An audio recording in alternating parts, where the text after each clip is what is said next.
What's up, y'all? Welcome back to the farm shop. So my brother came up to visit us and he brought his 2009 CTSV. These are the undefeated, undisputed champs of four-door sedans. When Cadillac put a supercharged 6.2 liter LSA into a four-door sedan, they put all the foreign manufacturers on notice. This car kicks so much ass. We're gonna take this thing for a ride, so let's go. These cars absolutely kick ass. So even in just your regular, everyday, daily driver format, you can be leaving a stoplight and see what it does.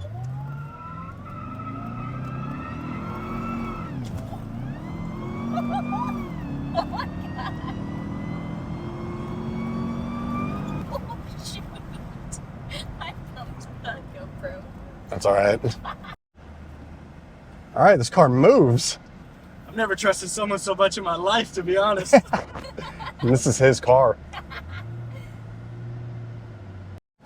So for the automatic version, you are gonna have, in essence, like a paddle shifter. They're not paddles, but fucking whatever. They're buttons on the back of the steering wheel. So you're able to do it like a little bit more manual mode. So this is gonna be a hit from about 3,800.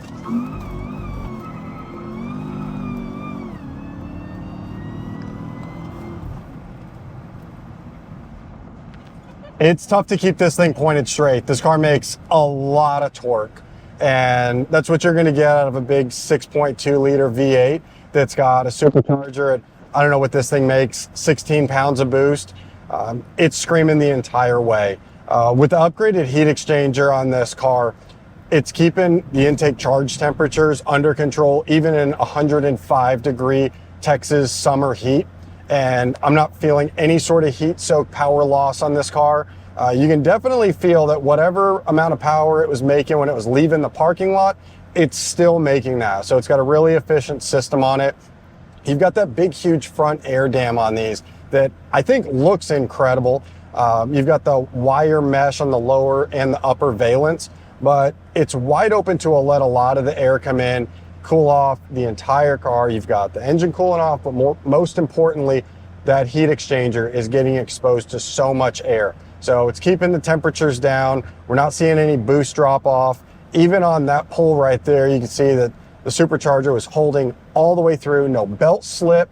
The tires were fighting, but this car is on a set of older 19-inch tires. Ideally, it's going to get a set of like Michelin Super Sports on it, where it is a daily driver, not going to do anything like drag radials on the car. It's a 100% street car, doesn't go to the track or anything, but with a better compound, maybe a little bit wider tire, it's going to be able to hold that power a lot better, particularly in those lower gears, because with traction control off, even on this 93 octane tune, this car makes a ton of torque down low.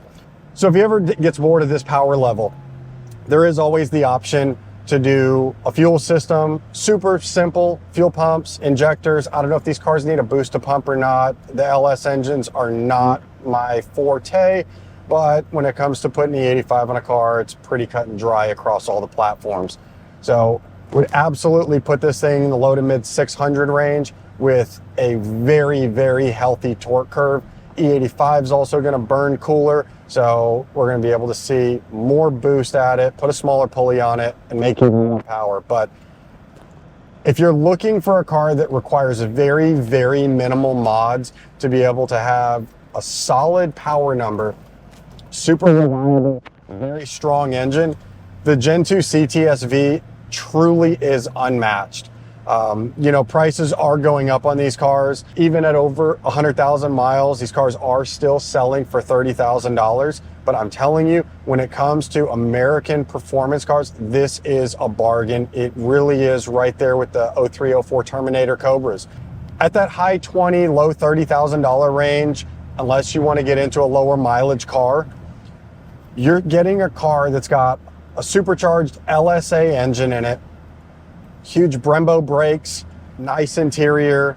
When it comes to these Gen2 CTSVs, there really is not much of a compromise that you have with these cars. Four doors, if you decide to opt for the sedan or the wagon version. If that's not important to you, then you do have the two-door versions.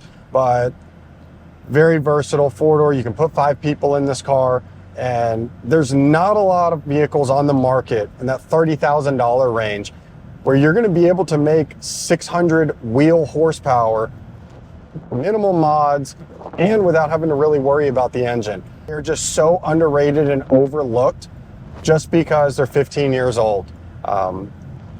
Gen 2 CTSV, I'm telling you guys, it's the most versatile vehicle on the road for 30 grand.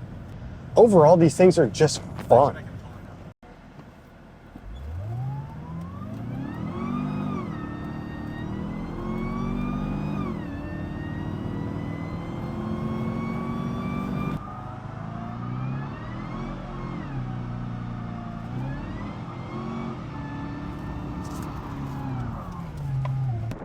Bet your grandpa's not gonna drive his Cadillac like that. Here you go, Mike. So, what did we learn? Supercharged V8s are badass. You can still have a lot of fun in a four-door sedan. And for everything that you get out of these cars, they're awesome.